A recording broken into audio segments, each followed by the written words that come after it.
జై శ్రీకృష్ణ. ఈరోజు నాగపంచమి, పరమ పవిత్రమైనటువంటి ఈ రోజున భక్తి శ్రద్ధలతో ఈ కథను ఆలకించండి.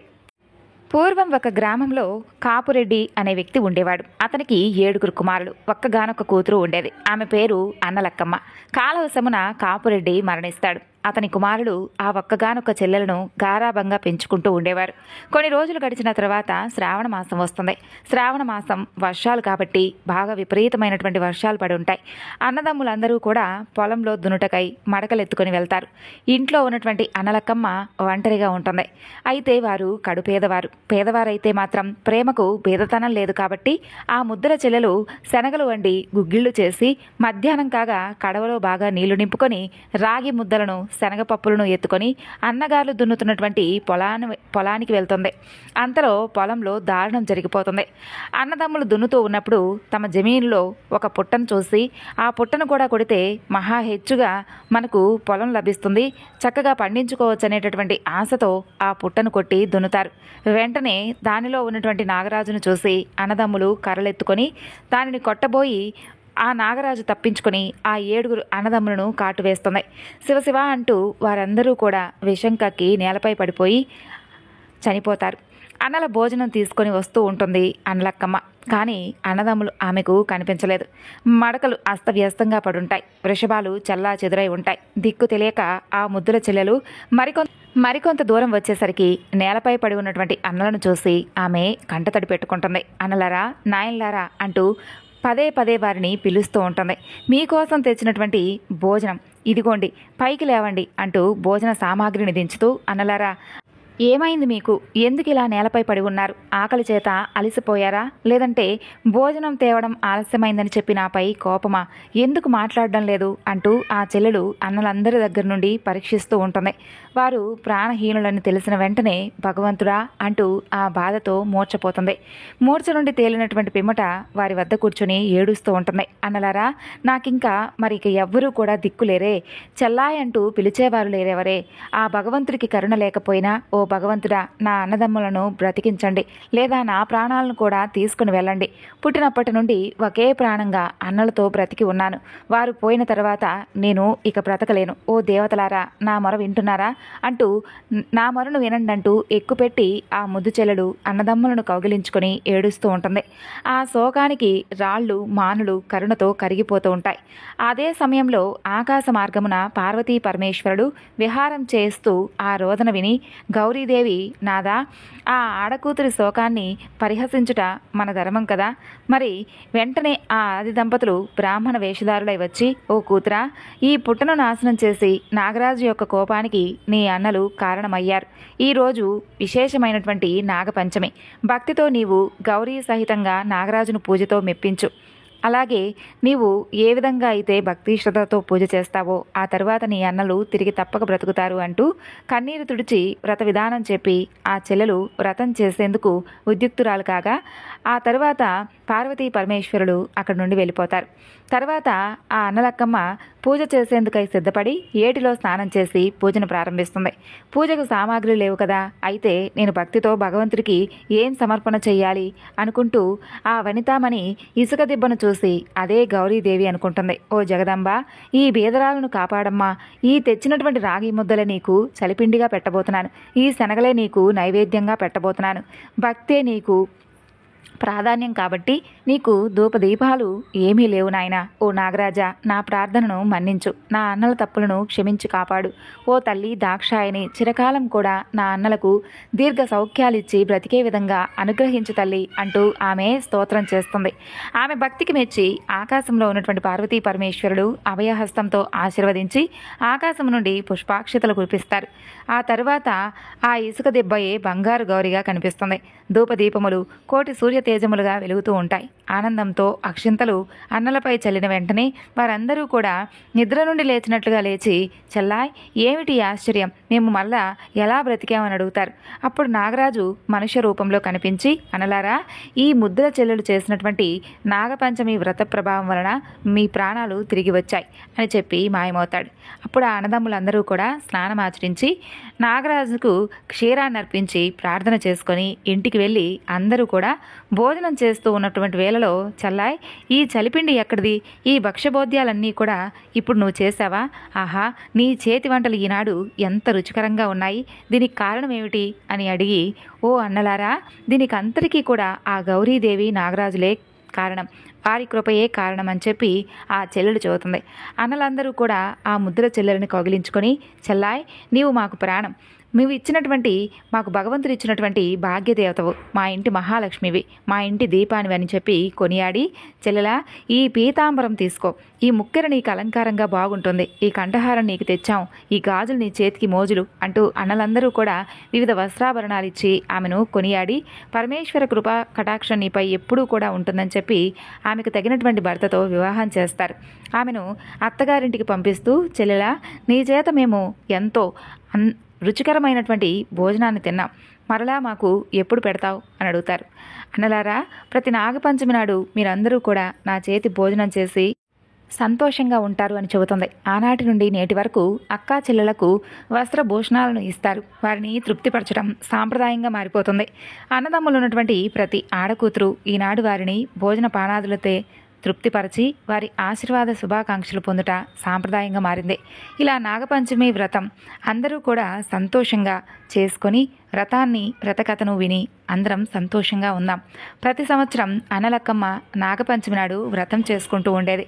ప్రాతకాలమునే స్నానమాచరించి పూజా ద్రవ్యాలను తీసుకొని, అలాగే పుట్టకు పాలు పోసి చక్కగా పసుపు కుంకుమలతో అలంకరించి చలిపిండి, నూకలు, పేలాలు, పాలు, పెరుగు ఇలా మొదలైనటువంటి నైవేద్యాలను సిద్ధపరచుకొని గౌరీదేవికి పూజ చేసేది.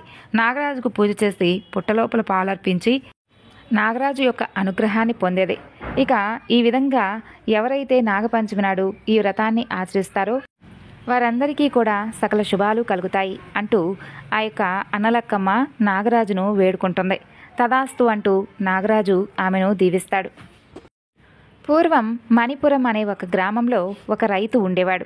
నాగపంచమి పండుగ యొక్క ప్రాశస్త్యం గురించి తెలియనటువంటి ఆ రైతు ఆ రోజున దుక్కి దున్నేందుకై ఎద్దులను కట్టుకొని పొలానికి వెళ్తాడు.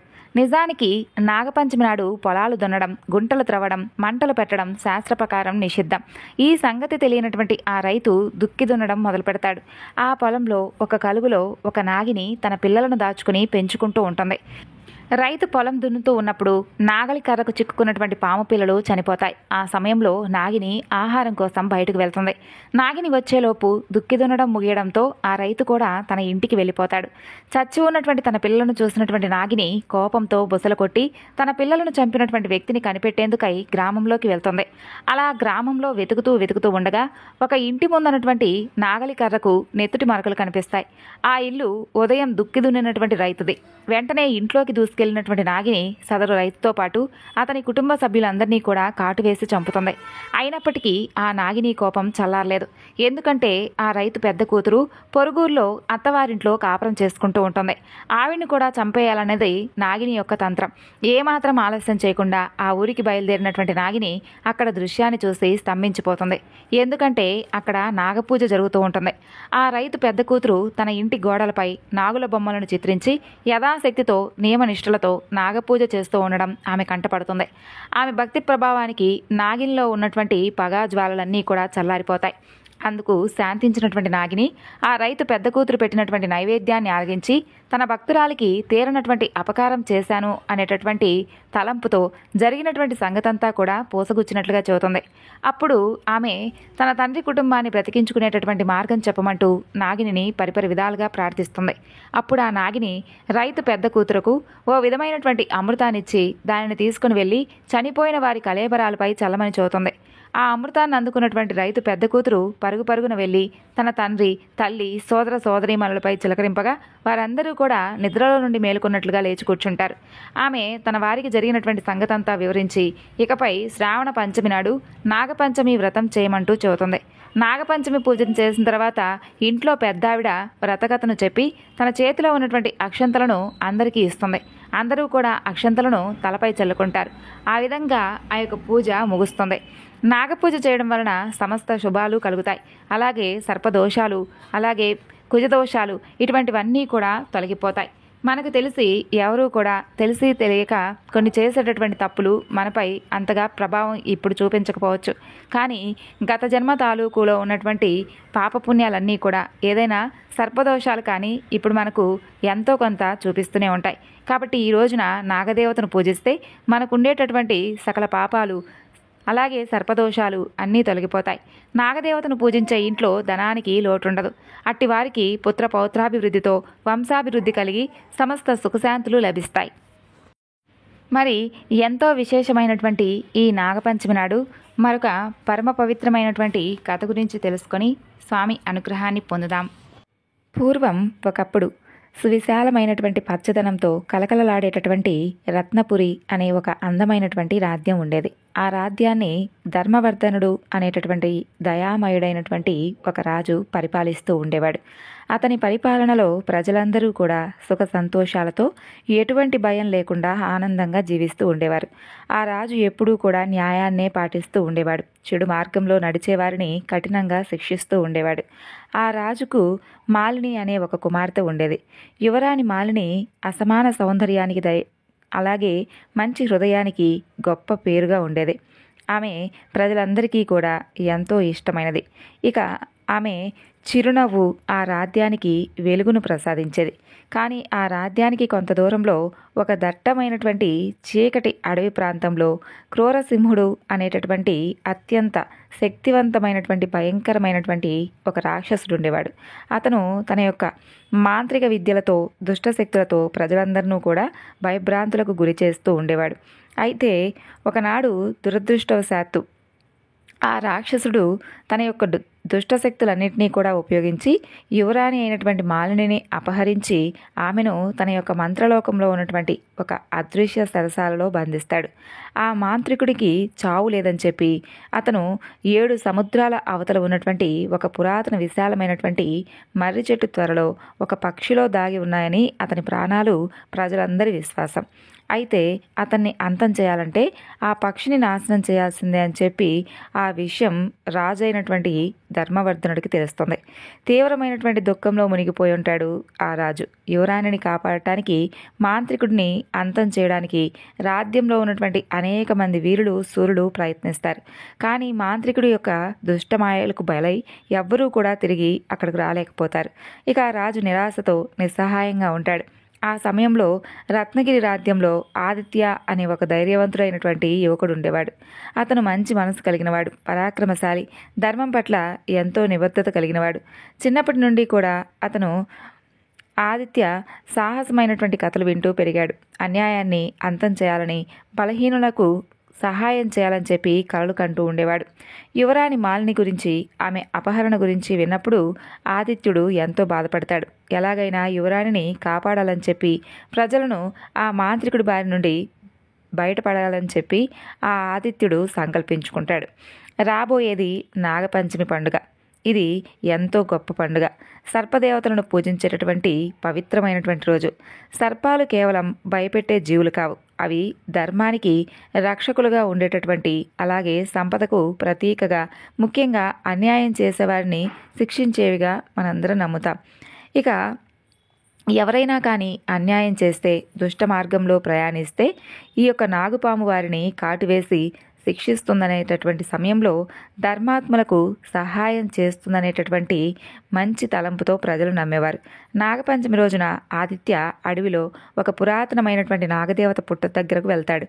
అది ఎంతో మహిమ కలిగినటువంటి పుట్ట అని గొప్ప ప్రసిద్ధి.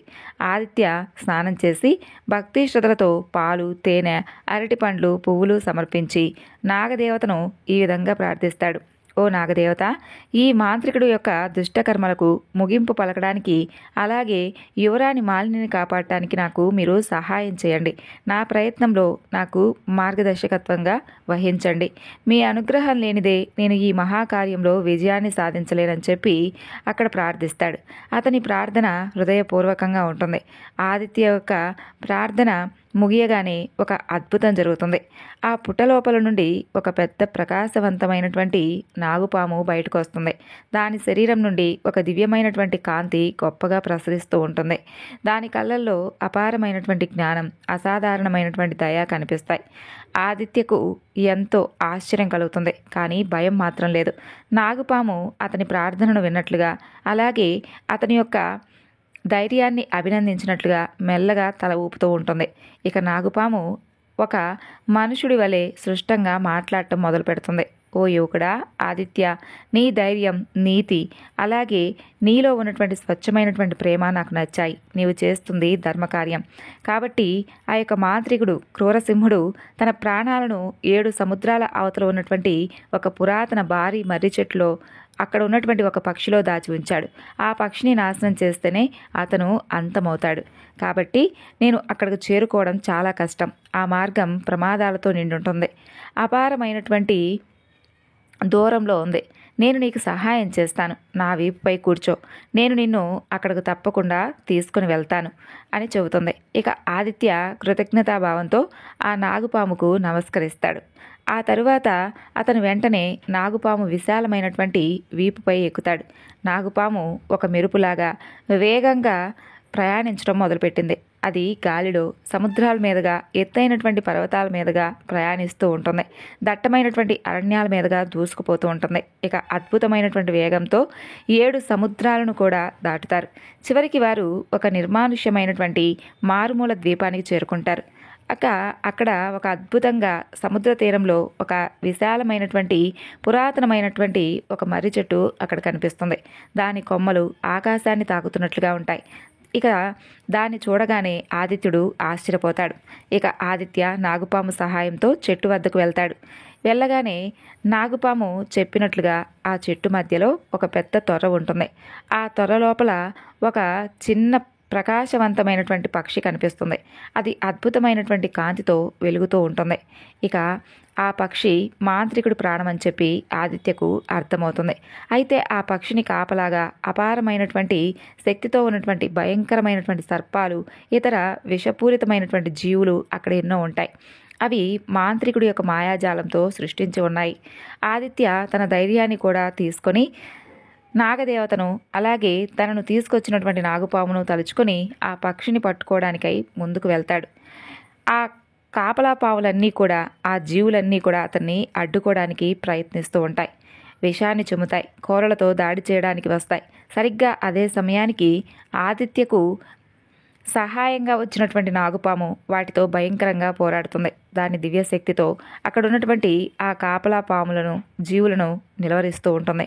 ఈ అమూల్యమైనటువంటి అవకాశాన్ని గొప్పగా ఉపయోగించుకొని ఆదిత్య త్వరగా ఆ చెట్టు త్వరలోకి వెళ్ళి ఆ చిన్న పక్షిని పట్టుకుంటాడు.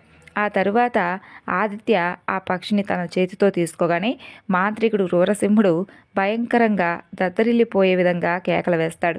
ఆ కేకలు 7 సముద్రాలకు అవతల నుండి వినిపిస్తూ ఉంటాయి.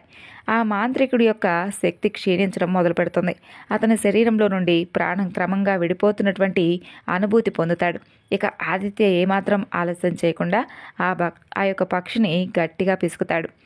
పక్షి పెద్ద శబ్దంతో ఒక దివ్య కాంతితో పేలిపోతుంది. అదే క్షణాన దూరంగా ఉన్నటువంటి మాంత్రికుడు భస్మమైపోతాడు.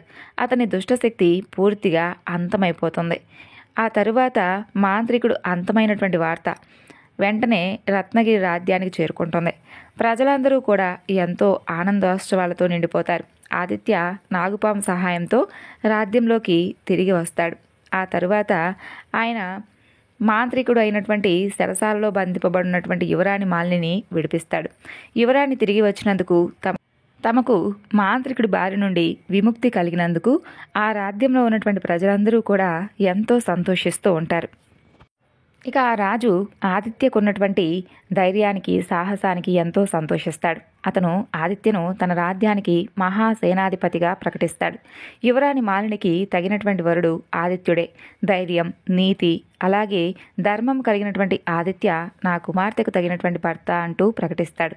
ఆ తరువాత కొద్ది కాలం తర్వాతే యువరాణి మాలిని ఆదిత్యకిచ్చి ఘనంగా వివాహం కూడా జరిపిస్తాడు. ఆదిత్య మాలిని సంతోషంగా జీవిస్తారు. ఇక నాగుపాము తనకు సహాయం చేసిందని చెప్పి ఆదిత్యుడు ఆశీస్సులు తీసుకొని అడవిలోకి వెళ్ళి తన పుట్ట లోపలకు పాలు అలాగే పసుపు కుంకుమలతో ఆ పుట్టను ఘనంగా అలంకరిస్తాడు. ఆ తరువాత అప్పటి నుండి ప్రతి సంవత్సరం కూడా ఆ అడవిలోకి వెళ్ళి చక్కగా నాగపంచమి రోజున విశేషమైనటువంటి పూజలు చేయడం ప్రారంభిస్తాడు. అనతి కాలంలో అక్కడ గొప్ప పేరు ప్రతిష్టలతో ఆ యొక్క నాగదేవత యొక్క ఆలయం వెలుస్తుంది. ఈ కథ ద్వారా ఎవరైతే నమ్మకంగా, ధైర్యంగా, వినయపూర్వకంగా ధర్మపదంలో నడుస్తారో అటువంటి వారికి భగవంతుడు ఏదో ఒక విధంగా సహాయం చేస్తాడు అనే విధంగా మనకు ఈ కథ ద్వారా తెలుస్తుంది.